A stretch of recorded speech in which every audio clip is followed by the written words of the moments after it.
A very warm welcome to you all. We are here on this beautiful journey of discovering art objects, and the times that they were made. Let us begin our journey with understanding the basics of art history.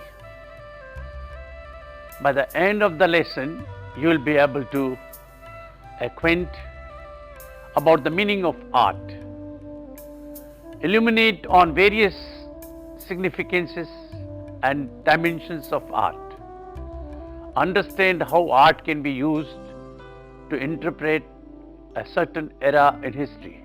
In this chapter, you will learn the following. What is art? Historical perspectives on art, functions of art, why and how do we value art? What is art history? Movements, periods of fine art. So let us begin with the fundamental question, what is art? Art is a diverse range of human activities and products of those activities, visual arts, which includes the creation of images or objects in fields including painting, sculpture, printmaking, photography, and other visual media.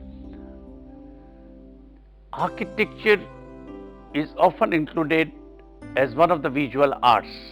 However, like the decorative arts, it involves the creation of objects where the practical considerations of use are essential, in a way that they usually are not in a painting. For example, music, theatre, film, dance and other performing arts, as well as literature and other media such as interactive media, are included in a broader definition of art or the arts. In its broadest sense and closer to its Latin meaning, it means that which roughly translates to skill or craft, as associated with words such as artisan. Art, at its simplest, is a form of communication. It means whatever it is intended to mean by the artist himself or herself. And this meaning is shaped by the materials, techniques and forms of the art, as well as the ideas and feelings it creates. Art can also simply refer to the developed and efficient use of a language to convey meaning with immediacy and depth. Art is an act of expressing feelings, thoughts and observations. This is an understanding that is reached with the material as a result of handling it, which facilitates one's thought process. Let us look at what famous people have to say about art.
Let us look at some more meaningful, beautiful insights into art.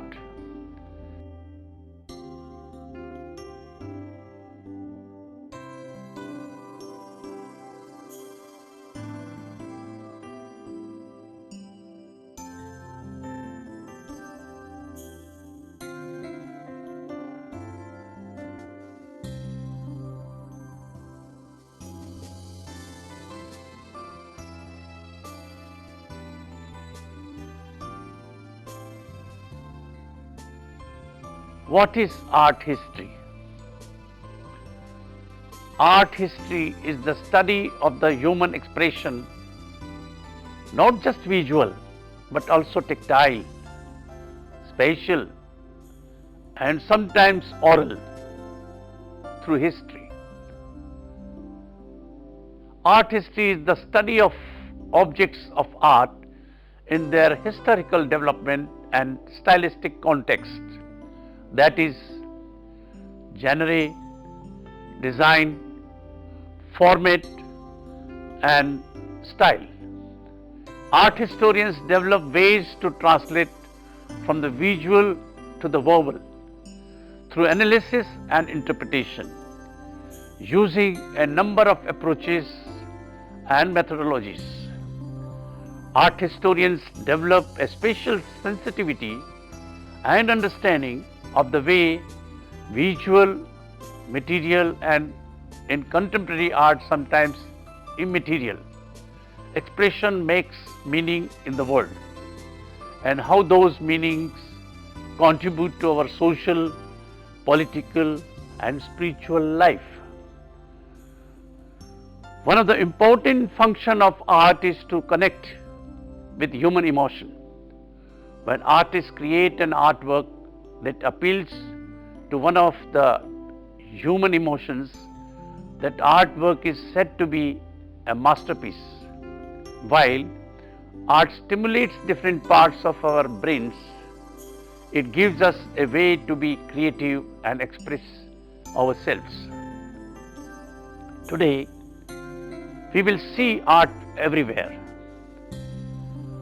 Look at the desk or a table or a mobile or computer where you are reading this right now. This module, that cup of coffee, that chair that you are sitting on, even though this is functional design, all functional design well done is art. So, can we say easily that art is both functional and hopefully aesthetically pleasing to our eyes?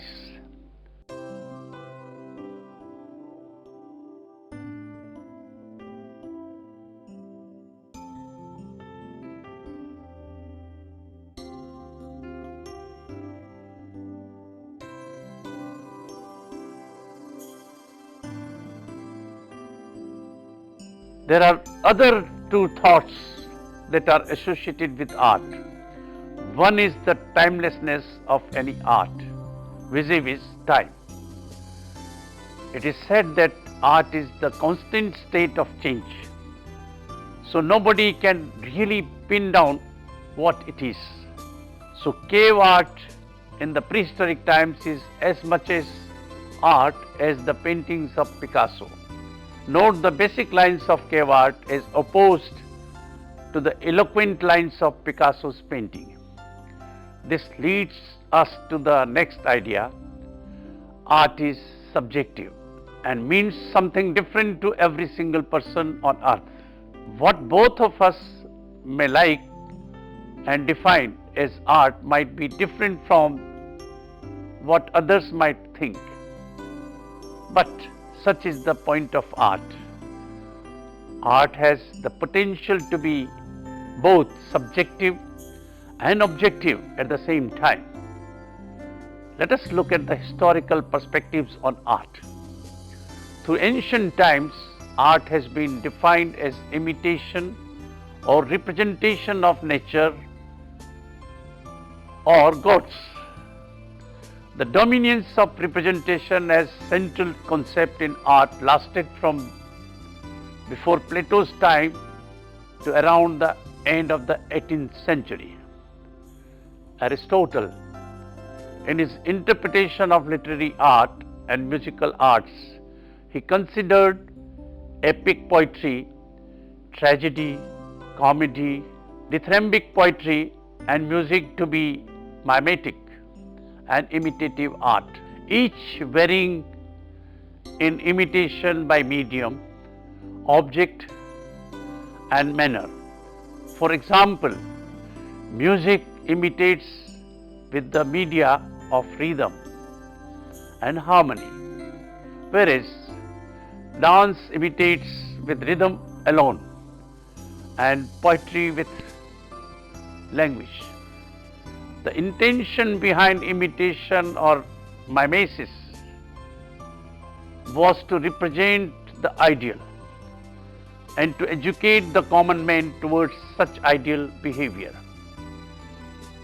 Until the 17th century, art referred to any skill or mastery and was not differentiated from crafts or sciences. In modern uses after the 17th century, where aesthetic considerations are paramount, the fine arts are separated and distinguished from acquired skills in general, such as the decorative or applied arts. Thus, the word art may refer to several things. First, a study of a creative skill. Second, a process of using the creative skill. Third, a product of the creative skill. Or fourth, the audience's experience with the creative skill. Poetry exists only by imitation. It is the same thing with painting, dance and music. Nothing is real in their works. Everything is imagined, painted, copied, artificial. It is what makes their essential character as opposed to nature. During the Romantic period, art came to be seen as a special faculty of the human mind, to be classified with religion and science. For some scholars such as Kant, the sciences and the arts could be distinguished by taking science as representing the domain of knowledge and arts as representing the domain of freedom of artistic expression. In the 20th century, our perceptions about art have undergone a sea change. The main focus shifted towards abstraction and the appreciation of form. The definition and the evaluation of art has become especially problematic since 20th century. There can be three approaches to assessing the aesthetic value of art.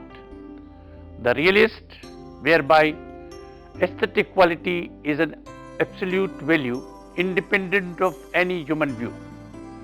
The objectivist, whereby it is also an absolute value, but it is dependent on general human experience.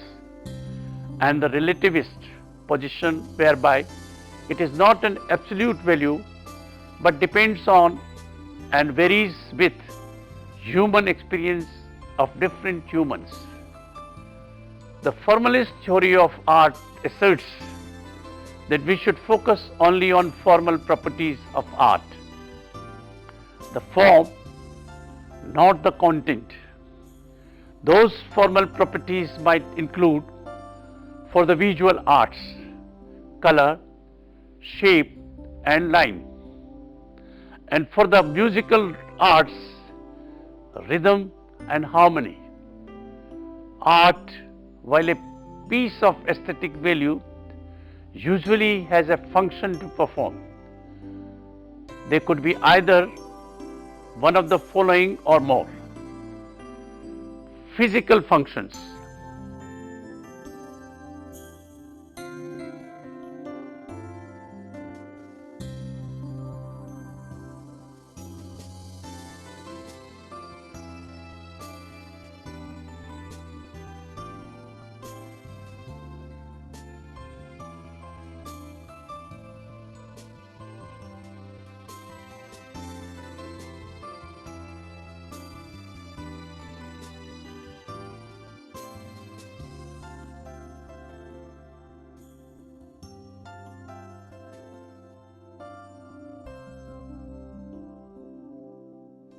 The physical functions of art are most easily dealt with.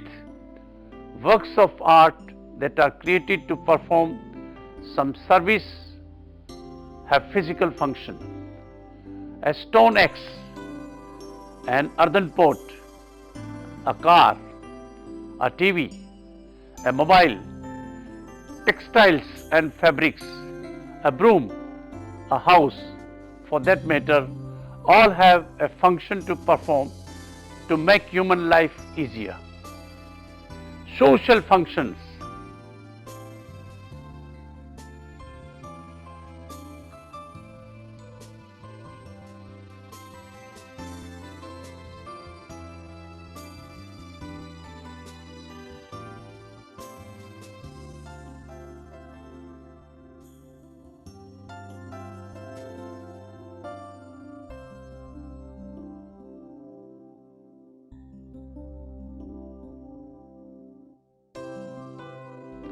Art has social functions when it addresses aspects of collective life as opposed to one person's point of view or experience.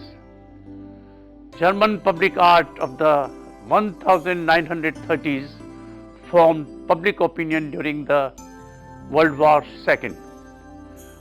Other examples are public buildings, malls,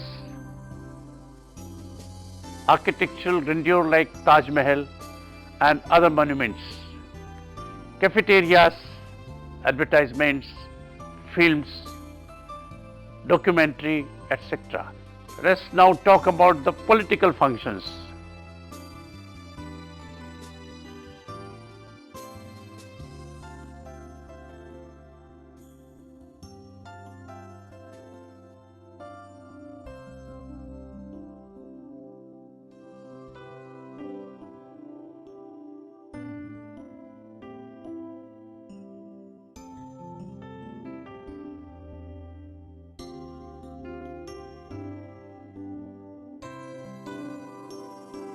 Political art skewed to whatever message always carries a social function. Political art parties, topis, t-shirts with text graphics, black colored flags, social documentaries, etc. are just some of the examples. Personal functions.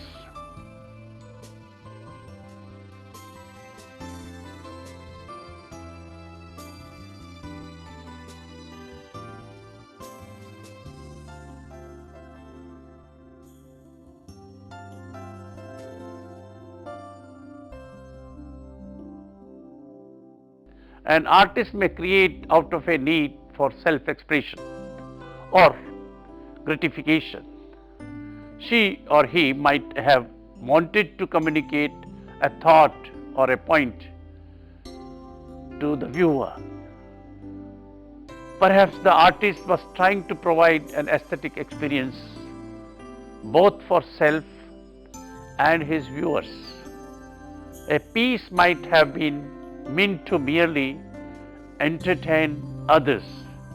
Sometimes a piece is not meant to have any meaning at all. Biological functions would obviously include fertility symbols in any culture, but it can also include the various ways we adorn ourselves in order to be attractive enough to mate.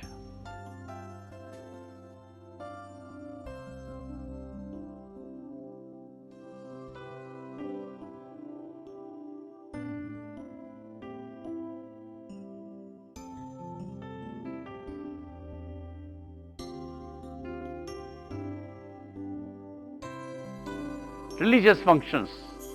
A lot of art centers on religion. Mural paintings and miniature paintings, worship paraphernalia, textile art are some examples. Why and how do we value art? Art is valued not just by individuals but by communities and nations and civilizations. 2. Many such examples in history exist where amazing marvels of art have become the high points of their civilization. The Taj Mahal of Agra, Hanging Gardens of Babylonia, the Parthenon of Athens, cathedrals of the 12th and 15th century Europe, etc. How does one determine such values? Let us look at the following. Material value. Firstly, any work is judged by the materials that have gone into the making of the artwork. The use of precious metals, stones, organic materials and colors nowadays, cottons, etc. fetch high prices in the market. In ancient Egypt, gold was used to represent divinity and the sun. These associations occur in Christian art as well. Greek bronze statues were made with a utilitarian purpose, melting the bronze to make weapons in times of need. That is why they were precious. Temples in India have been plundered so many times because of their material value. Intrinsic value. Intrinsic value depends on the general assessment of an artist and the aesthetic character of his or her work. The Mona Lisa, for example, is made of relatively modest materials, paint and wood, but it is a priceless object nonetheless. All great masterpieces have the intrinsic value in them. Intrinsic value might not be always apparent. Van Gogh's work was never appreciated during his lifetime, but has endured the test of time. Gurudutt, the famous filmmaker from India, is yet another example. Religious value. Art has also been valued for its religious significance. Buildings as the Mesopotamian ziggurat, step tower, temples, churches and tombs have served as symbolic dwellings of the gods, relating worshippers to their deities and to afterlife. It is also possible that the religious significance of a work of art may be so great that entire groups of people identify with the object. For example, the lota, the water container that is used during all forms of worship in Hinduism. Nationalistic value. Works of art have nationalistic value as much as they express the pride and accomplishment of a culture. It is sometimes connected with religious value also, as in the medieval times. The Ashoka Stupa in India is one such example. While the stupa remains in India, there are so many objects that have found a place in museums across the world that are reminiscent of the colonial age. The Kohinoor is another such great example. Psychological value. Another symbolic value of art is psychological. Our reactions to art span virtually the entire range of human emotions. They include pleasure, fright, amusement, avoidance and outrage. We all have our personal art collections that we have been collecting since our childhoods.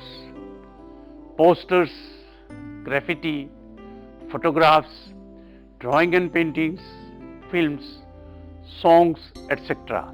On the other hand, in 2001, the fundamentalist Muslim Taliban regime in Afghanistan destroyed two huge statues of Buddha because they were seen because they were seen as an offense to Islam.